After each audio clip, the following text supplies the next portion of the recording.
Good morning. Well, we are in New Year, and every year brings new issues, new problems for governance. And this has been an era of change. We have seen last year that the leaders have got to be responsive to the demands of the people and provide a vision. And the leaders who do not provide a vision, they and their parties are thrown on the rubbish heap. So, what do we need now? True leadership is a complex issue. And in this anxious world, we need leaders who can navigate with both a radar and a compass. They must be receptive to the signals of the people and to the ever changing landscape that confronts them.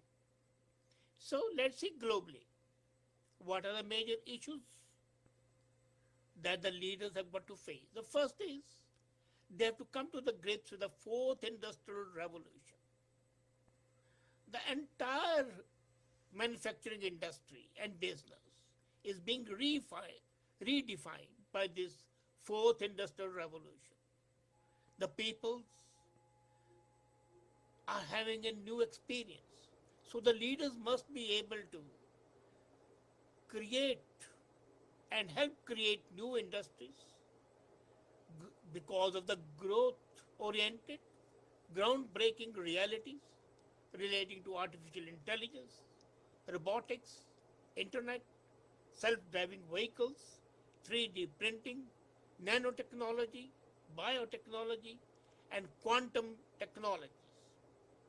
We will see that this year and the years after this would be realization of the science fiction that will be coming back in reality.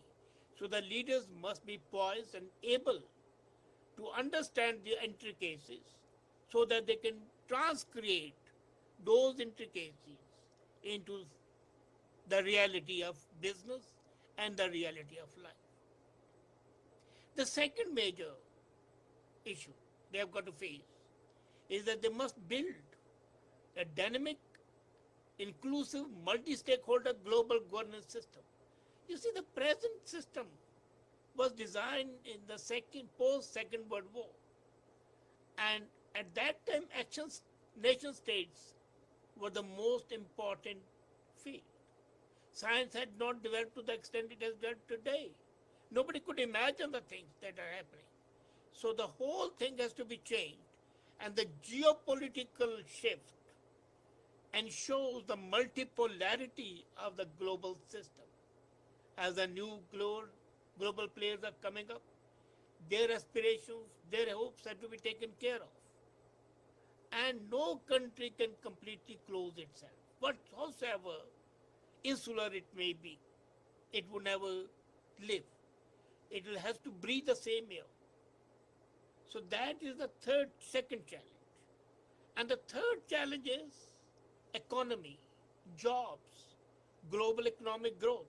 Now imagine if the GDP grows at 5% annual growth, it will take 14 years to double a country's GDP.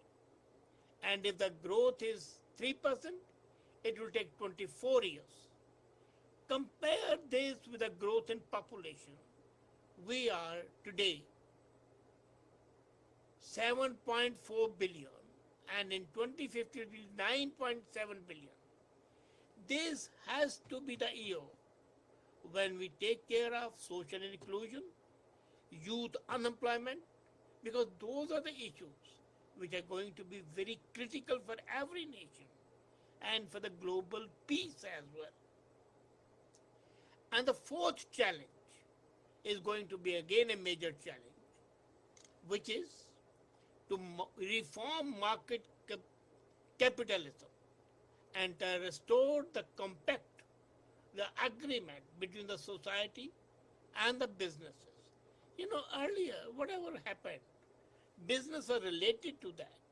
But with the coming in of cartelization, globalization, the structural flaws, short-term attitudes, wealth inequality, cronyism between, and the nexus between the politicians and the business, especially the bad business, was a major drawback. So you have got to do that. The leaders will have to address the crisis in identity formation. And that is a major issue, the fifth issue. Every nation, though it's a globalization, still had its own identity. So identity has to be formed. And the traditional norms of the last 2 decades are no longer valid. It's a national process, it's deeply emotional, and anxiety, tension, anger marks it. So these are the major issues that are confronting the global leadership. And in one form or the other, each leader in each country has to confront them. Now I come to the major issue which I was thinking is about the Canadian issue. How is what are the real challenges for Canada in the 150th year? 1.5 century we are completing as a nation. So what are the challenges we are going to face this year? The first challenge is what's happening down the south. I'm reminded that in the ancient Rome, you used to study future by studying the birds. So we don't study the bird, but we can study the Twitter. Especially since the president of our southern strong neighbor is very fond of Twitter. So watch the Twitters and form your policy, not try to override the Twitter. So the first is what's going to happen down south. Let's be very clear that NAFTA in the present form is a goner. In the present form, there might be some change form, but there will be drastic changes. So that is there, definitely. I was amused when I heard in that video message when the Canadian ambassador to US said that the US believes that we are good guys.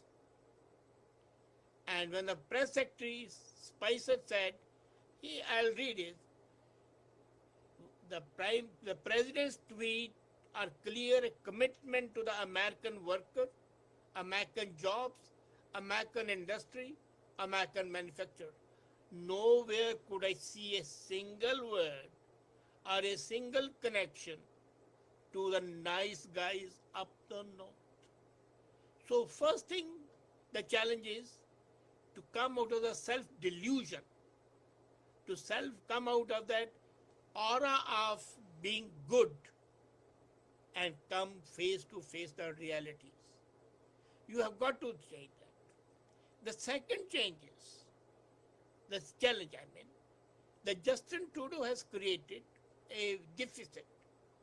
30 billion deficit has been created without stimulating growth. No, deficit sometimes is very good, provided you stimulate growth simultaneously. Actually, it's a tool, not an end in itself. What the government has done is that it has not used it as a tool, it has used it as a goal to create. And whatever they have done is a wasteful expenditure. So the first is, while our borders south, that's the first challenge. The second challenge is the deficit financing. And then, they be in the bonnet of Ontario Premier, Alberta Premier, and the Prime Minister is the carbon tax. I'll take up the total cost of the carbon tax to the Canadians separately, but let me tell you that this change from rhetoric to reality and cap and trade system in Ontario is a terrible, terrible burden on the economy and on the people, on the taxpayers. So that is the challenge number 3. This will not only reduce the economic growth, this will reduce the jobs. now tied up with Trump, saying that there'll be no jobs going out of America. And what's happening with Mexico for Chrysler and then Carrier, stopping their plans of expansion down south in Mexico. But the time might come then they may also wind up their operations because of the proposed tax on the things manufactured abroad, outside the borders of USA. So that would be challenge number 3. And then there is another challenge, the health challenge. Already we are basically a genetic population, more old people, gray, economically stunted. And what the generation is, Canada is becoming that. So the health of the seniors and the health of the youth, that's most important, especially with the increased use of opioids, fentanyl, hydrophonic, hydromnum, LSD, cocaine, heroin, all the drugs, all the drugs are playing havoc. When the drugs are there and when the unemployment is there, this is a very heady mixture for gangsterism and crime. So health and economy are first. And then another issue is the leadership. I find that in a democratic setup, you need to have a proper government, proper ruling party, and a proper opposition. The two opposition parties, conservatives and the NDP, are floundering. There is no proper leadership today. The present leaders are both caretakers, interim leaders. And for example, if I take it up, the leadership of the Conservative Party, the number is astounding. And whosoever becomes a leader would have an uphill task of trying to take the support of his opponents. Kevin O'Leary, if he becomes a leader, he'll change the landscape absolutely of Canada and will be more akin to USA. Lisa Ray is already following Trump's words. Not sorry, Lisa Ray, I mean Kelly Leach. So there's a quantum change. Lisa Ray is condemning her.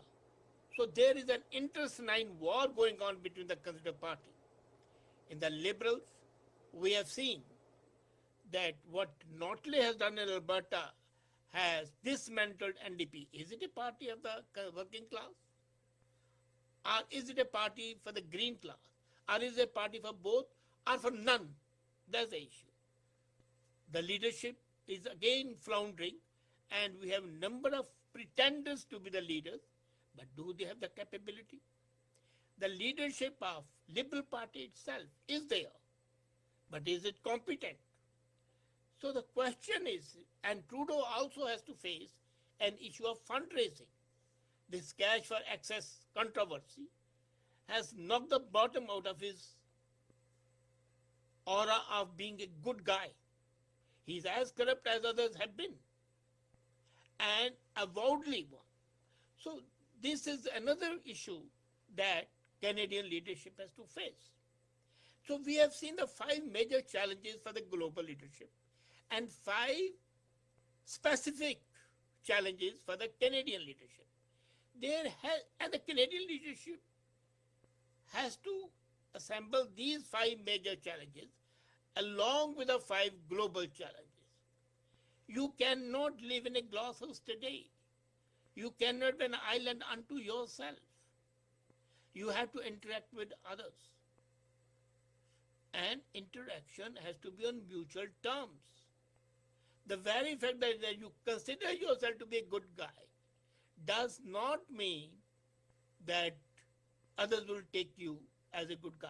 Now, I wrote in one of my books, Technology of Being Human, that a nice man is always a loser.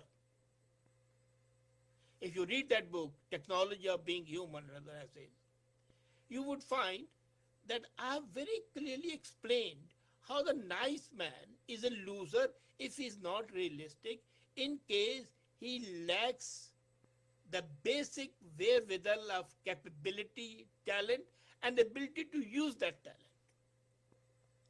So these challenges that the global leaders face and these challenges that the Canadian leadership faces have to be met. If the world as a whole and Canada in particular have to come out of the abyss in which they are in the danger of falling. It's a wake-up call for the leadership and it's a wake-up call for the people to see that the leadership is meeting these challenges or not. In case it's not, then shake up the leadership. That's the need. Thank you.